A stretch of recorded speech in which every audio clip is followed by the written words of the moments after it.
Cricket One is one of the global leaders in supplying a sustainable and affordable protein that replaces conventional animal and grain protein with their advanced technologies. Please take a look at Cricket One's introduction video.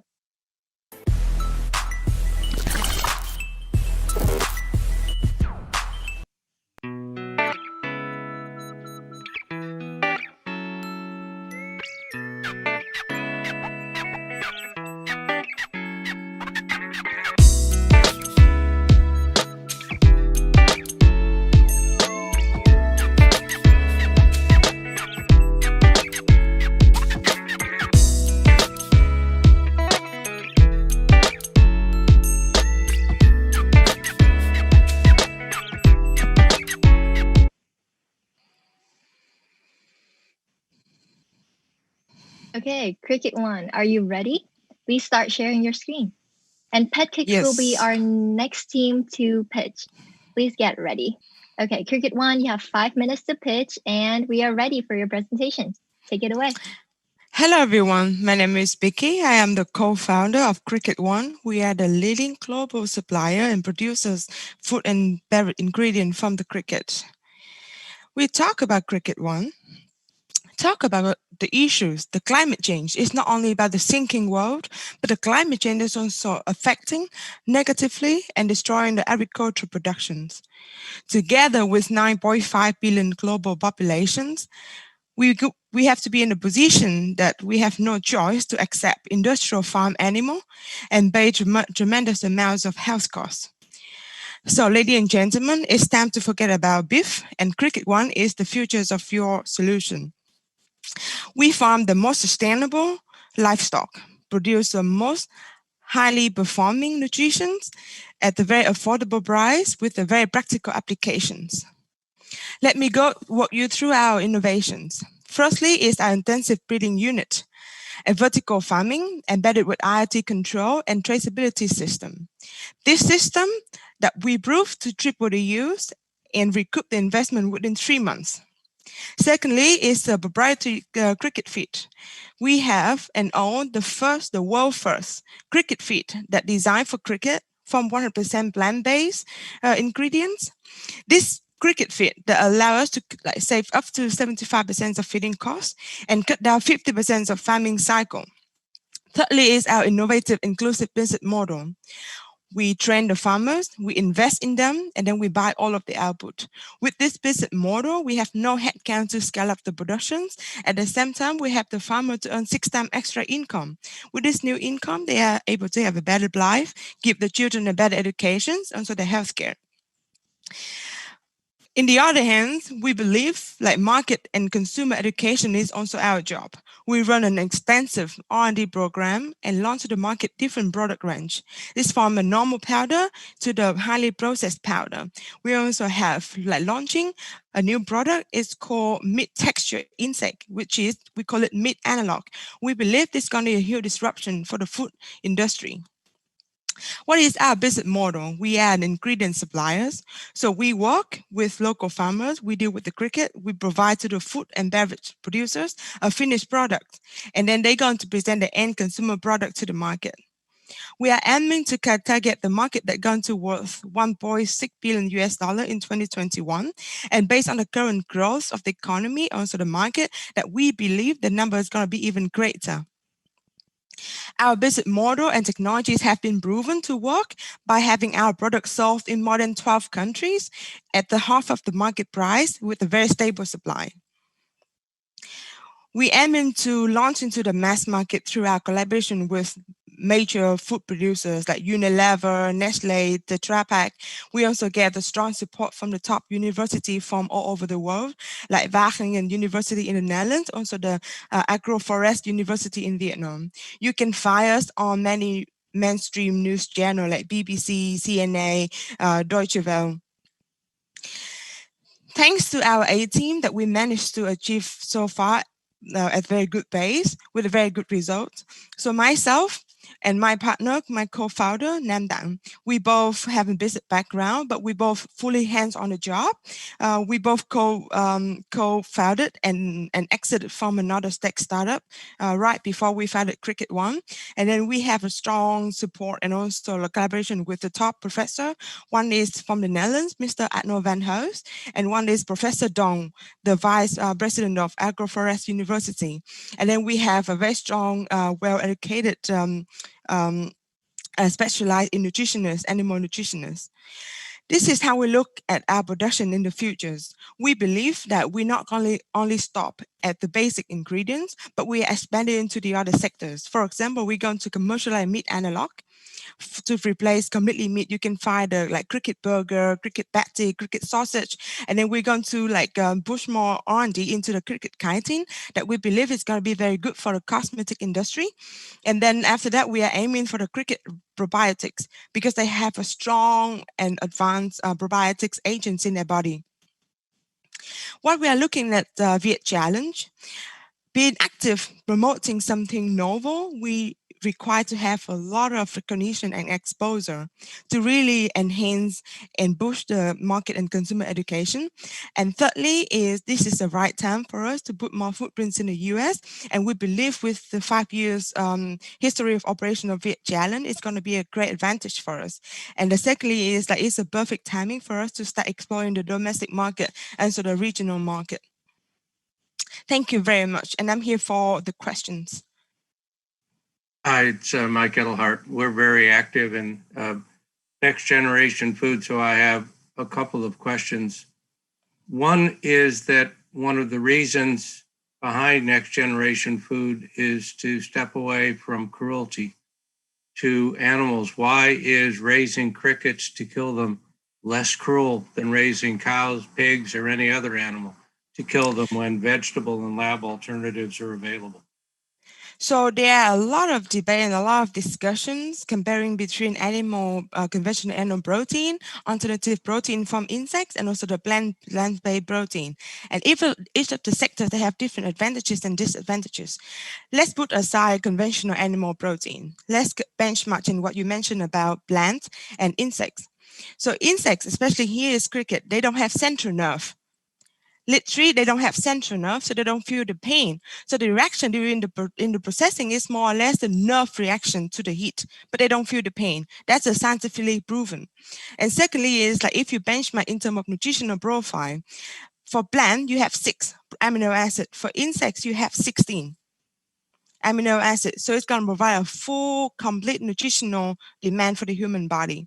And in terms of cultivations for insects, so this is a type of farming technology that you require a certain level of mechanism allow us to do multiple farming. It means like 1 square meter, we are able to scale up to 10 layers. But when it's come to plant-based, at the same time, our land reserve cannot be expanded. We have a certain amount of land. And then with the current plant-based protein, we might need even more of those land area to really farm enough for 9.5 billion people. So we need to find a more sustainable way and also a more affordable way to farm those. And then apart from that, when I going back into the nutritional matter of insects, 90% of vegan people, they need to take supplements because they cannot find essential energies and also nutrition from plant for their body. So synthetic supplement is something required and necessary. But why insects, you consume one, you get more. And then furthermore is there's no synthetic supplement required when you take insects. So there's a new trend, it's called ento-vegan. So it means vegan people, they live 2 days to consume insects. So they don't have to take supplements. And just now you mentioned about the humanities and welfare of the animal. If you look into our facility just now, you saw, we imitate how the cricket grow in the nature. We bring it inside our facility.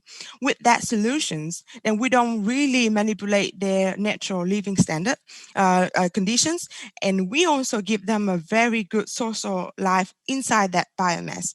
And cricket cycle, after 8 times of changing the shelf, they die.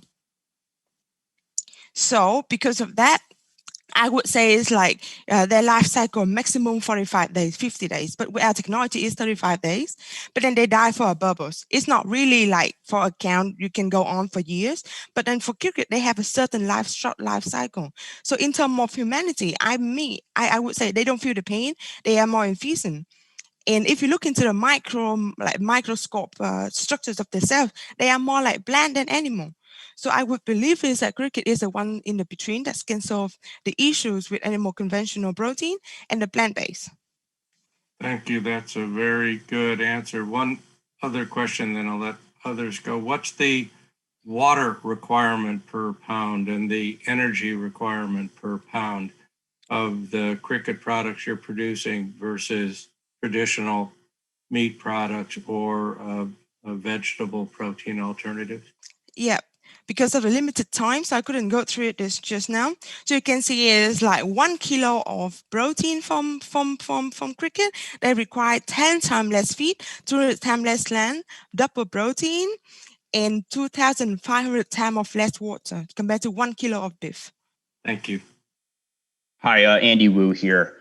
So I wanted to get a sense of your place in the what I'll call the cricket value chain. And right now it sounds like to me you're a very vertically integrated operation in the sense that you are in the feed business, you're in the farming business, and you are in the breeding business and some other aspects of the cricket value chain.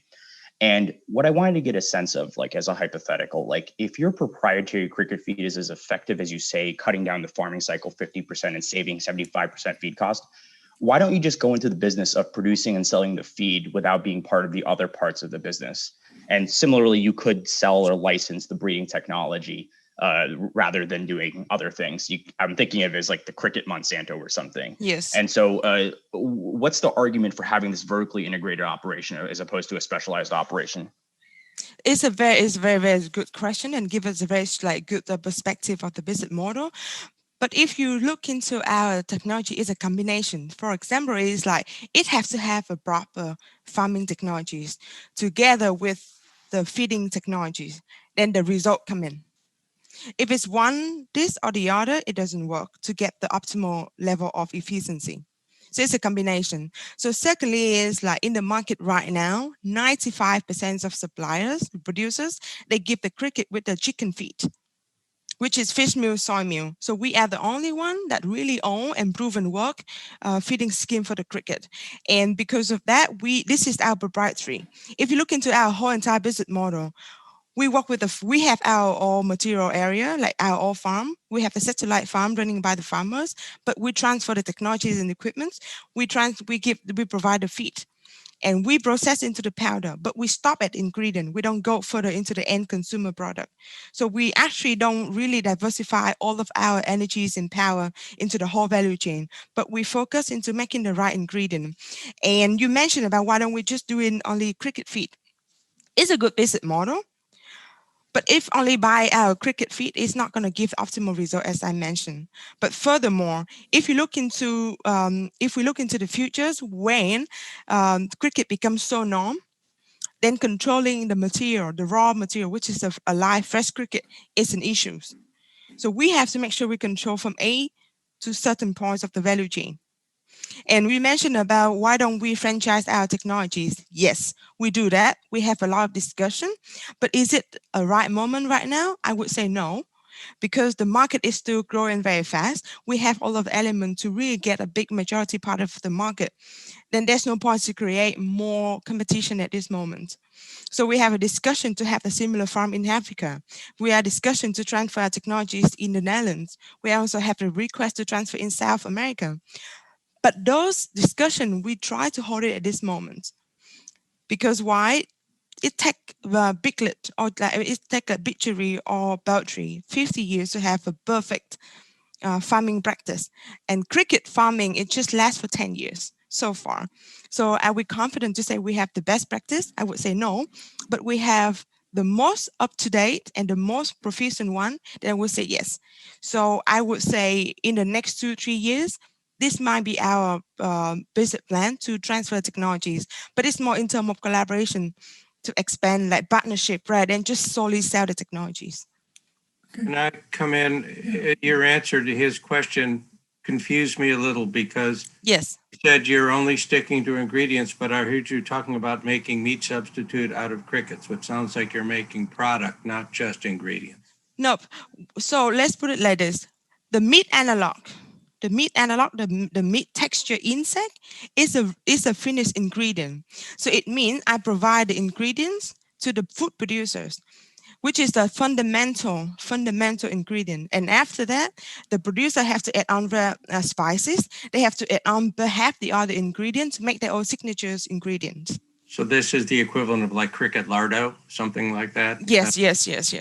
For example, it's like you can get those like premix, and then you bring into your producer, your factory, then you still have to add on stuff. So Vicky, this is Vivek Soni. You talked great presentation. Thank you. You talked about traceability. Can you help us understand how does that work? Yeah. So my background, my co-founder background, we used to co-found another IoT in agriculture, like we call it agricultural precision. So we use sensors to monitor and manipulate the farming environment. And because with that sensors, for every single unit or area, we have managed to track what batch, when we start farming, what kind of breed, what kind of eggs that we use, from what day, what batch, what plot.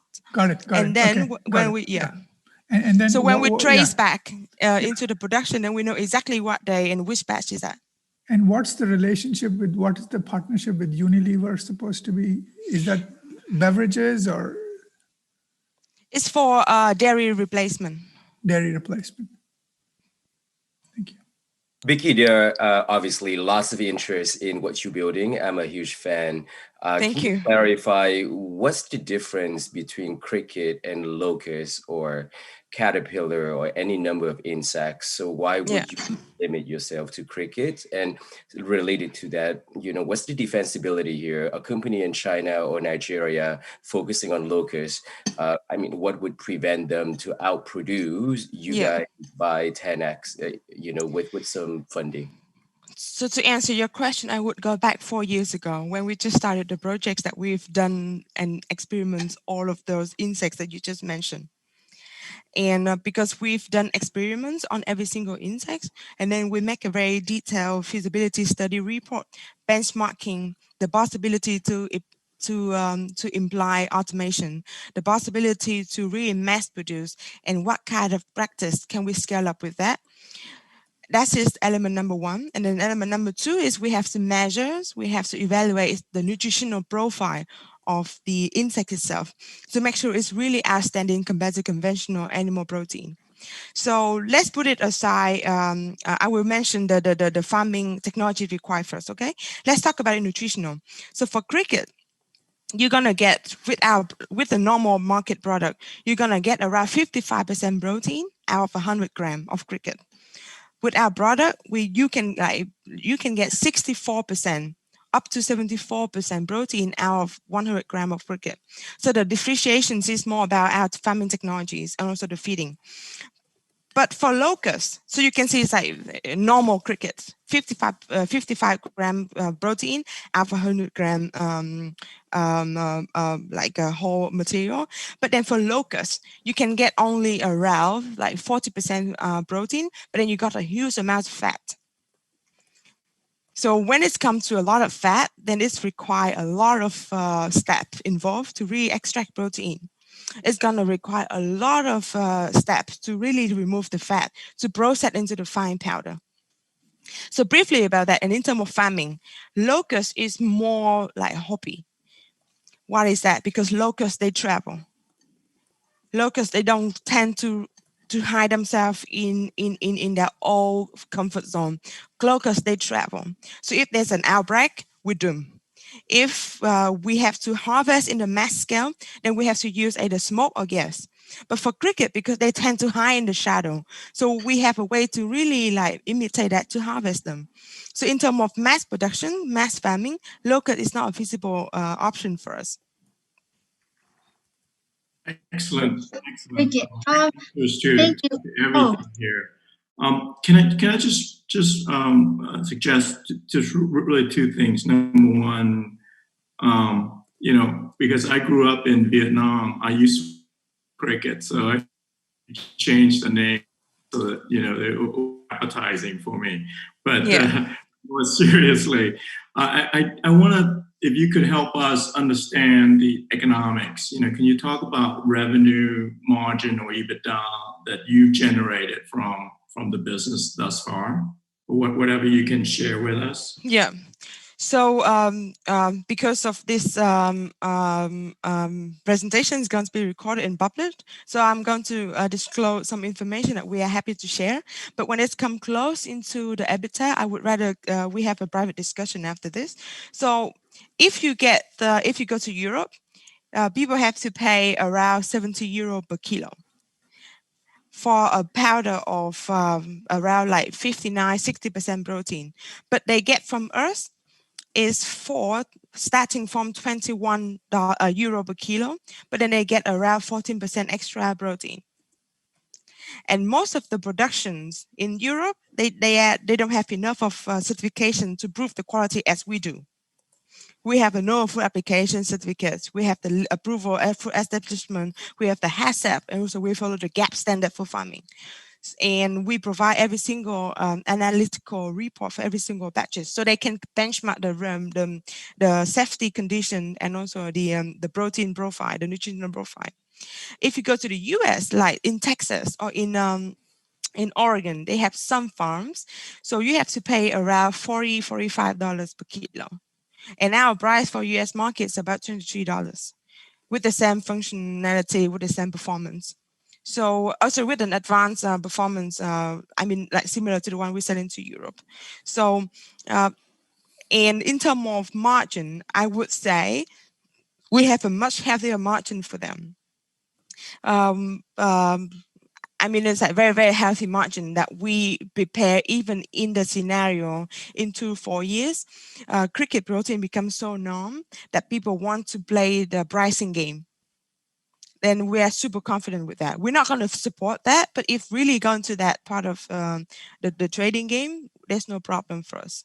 So Vicky, I just want to understand, you said this is 45, in the US, it'll be $45 a kilogram?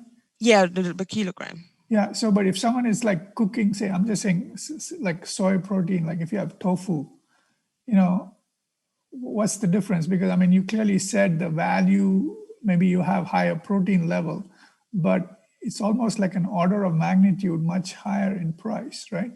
Yeah, so I mean, it's like soy protein, there's the advantage of soy protein. So we will not try to compare the pricing here, but let's try to look into the nutritional profile.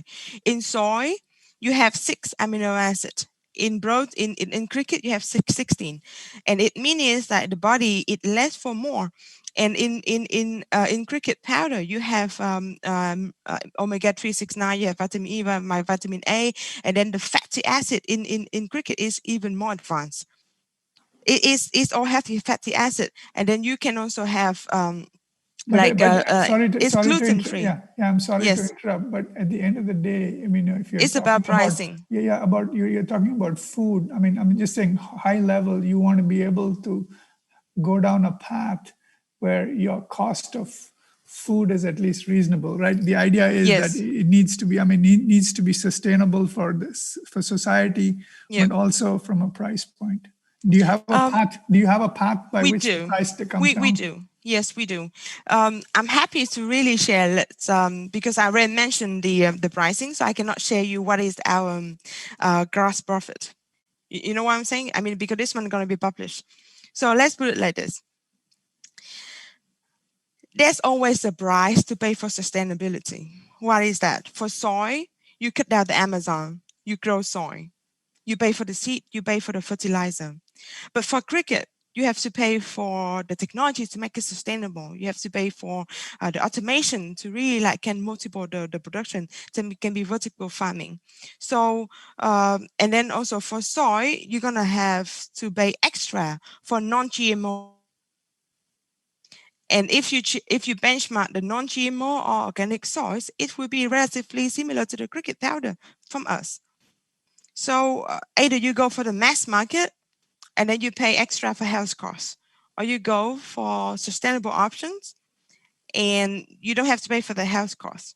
And in the futures, when we target to the mass market, and I answer the questions of Kenny, we have no problem with scaling up the productions. And the more we produce, of course, is that the cost structure is gonna like go down significantly. And with our technology, it's a standardized technology. It's produced in Vietnam. It's farmed in Vietnam. We use agricultural byproduct. So it means that we don't see any unconstant element in our pricing structures. It will be more competitive instead of getting more expensive. Hi, Vicky. So this is Lucy. I just wanted to have one follow-up question regarding your comment about the protein. So in the US, I think there's some company that has started it about 4 or 5 years ago, but then there's some pushback on the cricket as an insect. So when customers listen to, oh, we're gonna have cricket as a dinner or lunch, they get some pushback on how, you know, the idea of having an insect. Yes. So how do you deal with that from a, you know, consumer standpoint, from marketing? Okay.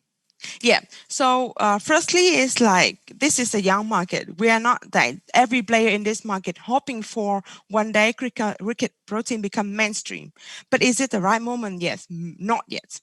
So we're going to go to the niche where we understand the concept, where we accept the sustainability idea to accept cricket.